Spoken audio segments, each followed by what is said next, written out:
ପ୍ରତ୍ୟେକଙ୍କୁ ନୂତନ ପ୍ରଭାତର ଶୁଭେଚ୍ଛା ଜଣାଇବା ସହିତ ଓଡ଼ିଆ ବାଇବେଲ କୁଇଜ୍ର ଏ କାର୍ଯ୍ୟକ୍ରମକୁ ସ୍ୱାଗତ ମଧ୍ୟ କରେ। ପ୍ରଶ୍ନ ଉତ୍ତର ମାଧ୍ୟମରେ ଆମେ ଧ୍ୟାନ କରୁଛୁ ବାଇବେଲ, ଅନେକ ବିଷୟ ଶିକ୍ଷା ଲାଭ କରୁଅଛୁ। ବର୍ତ୍ତମାନ ଆମେ ଲେବୀୟ ପୁସ୍ତକ ଧ୍ୟାନ କରୁଛୁ। ବିଶେଷରେ ଆପଣମାନେ ଅଂଶୀ ହୋଇଥିବାରୁ ଧନ୍ୟବାଦ ଜଣାଏ। ଅନ୍ୟମାନଙ୍କୁ ଅଂଶୀ କରାନ୍ତୁ, ଅନ୍ୟମାନଙ୍କୁ ଉତ୍ସାହିତ କରନ୍ତୁ, ଯାହାଦ୍ୱାରା ସେମାନେ ଏହି ଚ୍ୟାନେଲଟିକୁ ସବସ୍କ୍ରାଇବ୍ କରିବେ ଏବଂ ଜଏନ୍ କରିବେ, ଯାହାଦ୍ୱାରା ଅନେକ ବିଷୟ ଶିକ୍ଷା ଲାଭ କରିପାରିବେ।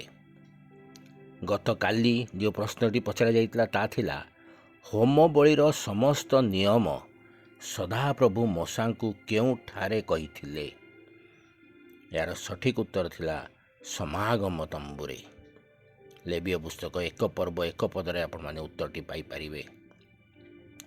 ଆଜି ନିମନ୍ତେ ପ୍ରଶ୍ନ ହେଉଛି, ସଦାପ୍ରଭୁଙ୍କ ଛାମୁରେ ଗ୍ରାହ୍ୟ ହେବା ନିମନ୍ତେ ହୋମାର୍ଥକ ବଳି କାହା ନିକଟକୁ ନିଆଯିବ?